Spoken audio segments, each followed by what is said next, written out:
Now, the week before last, we were talking about how you come to that place of real faith.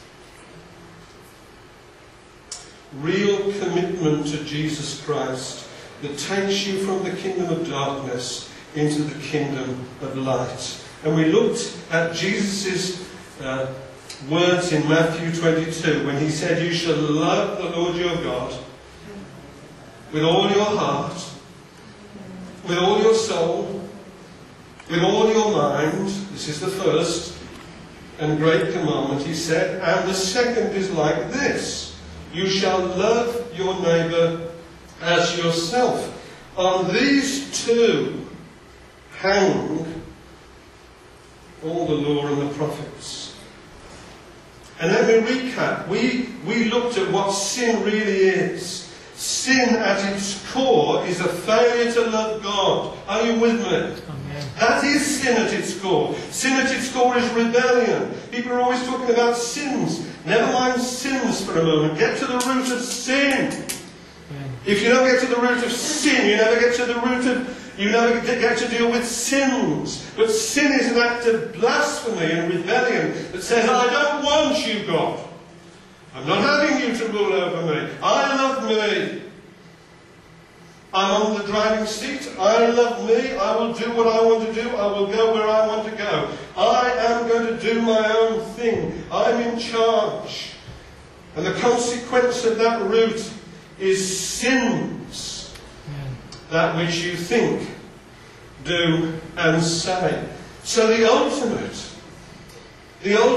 in the root of sin is the lack of love for God. And now comes Jesus and says, "Listen, you shall love the Lord your God with all your soul and with all your mind and with all your heart." Well, do you? Hallelujah. Say it's impossible. No, it isn't. You see, and I pointed this out, this love is not emotional, primarily. This love is an act of the will. Whoa. Now, I've heard that Jesus died for me. I've heard that I'm an absolute rebel and a sinner, and I've been going my own way, and I've been pointing a gun at God's head, and I'm changing my mind, and I'm going His way, and I'm going to set my will. This is a commandment.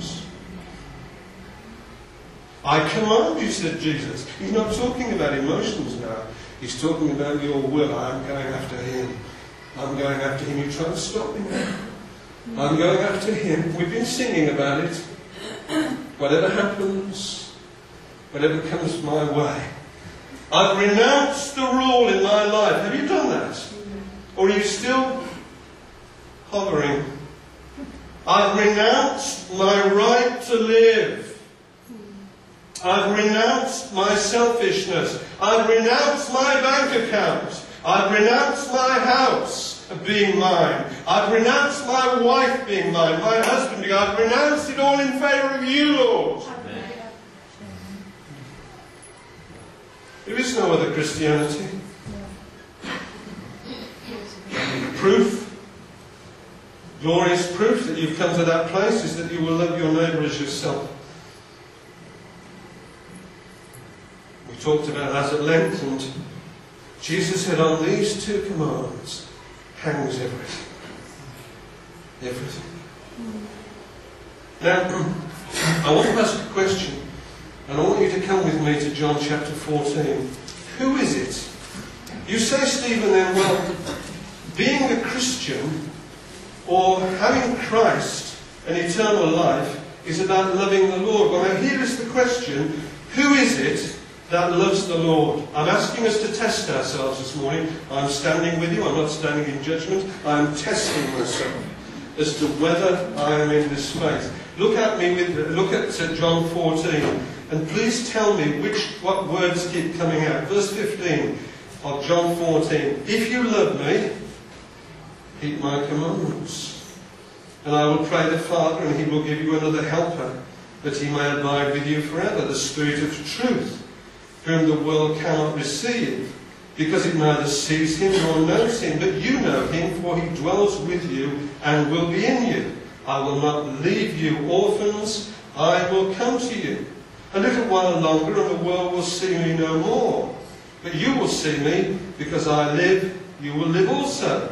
At that day you will know that I am in my Father, and you in me, and I in you. He who has my commandments and keeps them, it is he who loves me.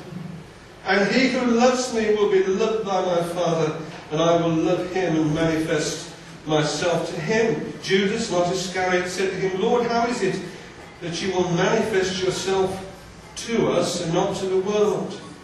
Jesus answered and said to him, if anyone loves me, he will keep my word, and my Father will love him, and will come to him and make our home with him.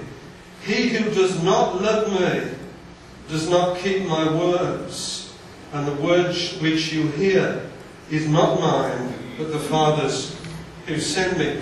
Tell me, please, 5 times maybe, what were the words that were coming out there? If you love me, you will keep my commandments. If you love me, you will keep my commandments. Now, brothers and sisters in Christ, and those of you who have never trusted Christ, if you don't keep his commandments, you don't love him. Isn't that right? Yeah. Well, he said so. Amen. If you don't keep his commandments. So the next question is this. Come on. Well, what are his commandments?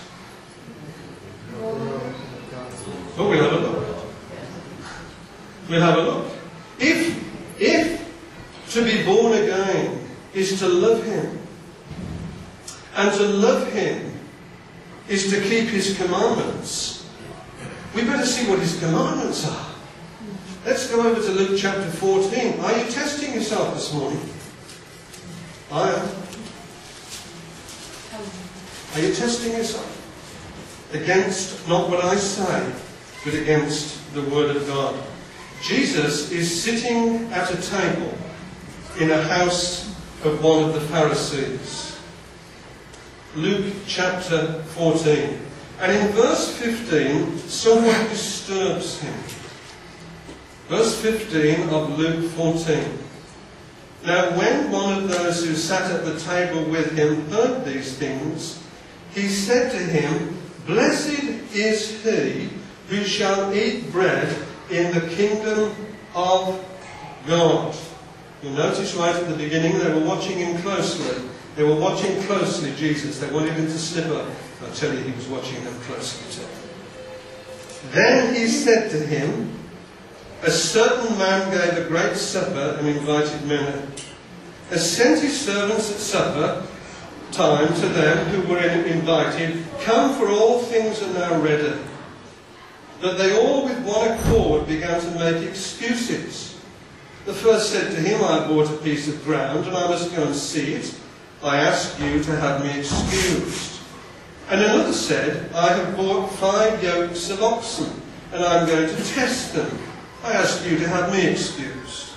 Still another said, I have married a wife, and therefore I cannot come. I can't tell you how many times I've heard that excuse. I'm being serious. So that servant came and reported these things to his master. Then the master of the house, being angry, said to his servant, Go out quickly into the streets and lanes of the city, and bring in here the poor, and the maimed, and the lame, and the blind. And the servant said, Master, it is done as you commanded, and still there is room. Then the master said to the servant, Go out into the highways and hedges, and compel them to come in, that my house may be filled. For I say to you, that none of those men who were invited shall taste my supper. I will ask you a question. How many times have you been invited into the kingdom of God? How many times?